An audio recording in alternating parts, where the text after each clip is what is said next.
The Infinium Chronicles. She's a lying bleep because. Chapter 3. It is now a few days since the Hiroshima-type blast which has devastated the world of womanism. That blast being Johnny Depp's decisive win over Amber Heard in his defamation case against her. And now, ranging from the ground zero effects such as Heard having a negative net worth in the millions and being kicked off of the Aquaman sequel, to the outlying effects due to the exposure of the hypocrisy of the MeToo movement, womanism is suffering from the radioactive effects of the truth. Nevertheless, Heard, as well as her remaining peeps, are defiant in their declarations that the verdict in the trial, regardless of the blatant lies, was proof of this misogynistic society where men are powerful and women are powerless.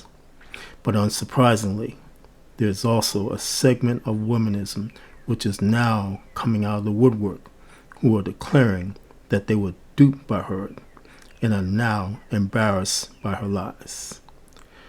So now, in a desperate effort to avoid the radioactive fallout, womanist pixies are saying things like this.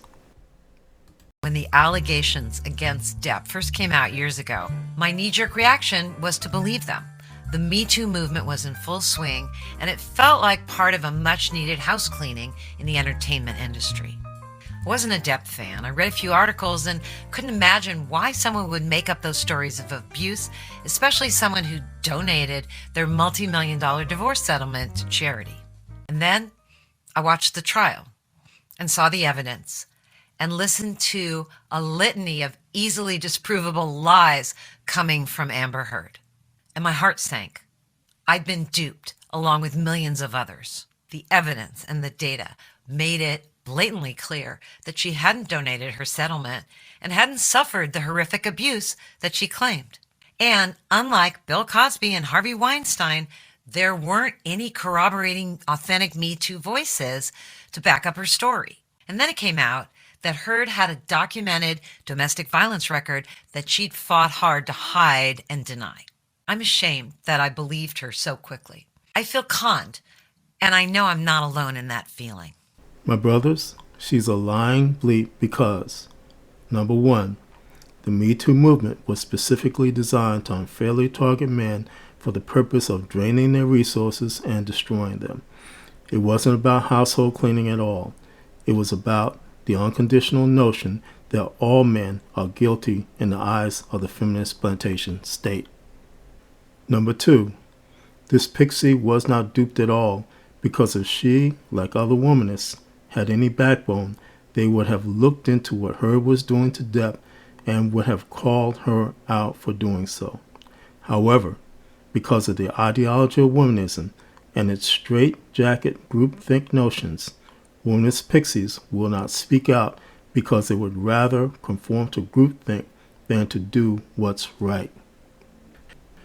Number three, this pixie, as well as all other womanists who are saying that they have been conned by Amber Heard, are really just backpedaling because of the proven stupidity of their previous stance, which was both hypocritical as well as indefensible. Number four, yet again, there was no mention of the suffering that Johnny Depp went through in the process of winning his trial. Johnny Depp lost 6 years of his life, lost movie contracts, was publicly defamed, lost millions of dollars, etc., all because of Amber Heard's lies. Amber Heard, on the other hand, greatly profited from what she did to Depp. Number five, in truth, there are now serious questions in both Bill Cosby's as well as Harvey Weinstein's cases, which the Depp case has only served to heighten those questions and suspicions. My brothers, the truth of the matter is that women can no longer hide behind the crumbling facade of Me Too, where men are always guilty and women are always innocent. Nor can womanists avoid the hypocritical reality of their lies, no matter how much they backpedal away from them. This is the MGTOW Infinium, and this has been another chapter of the Infinium Chronicles. My MGTOW brothers, as always, stay safe, stay strong, stay on the MGTOW path, and remember, MGTOW is the liberation of men's minds. MGTOW cannot and will not be stopped.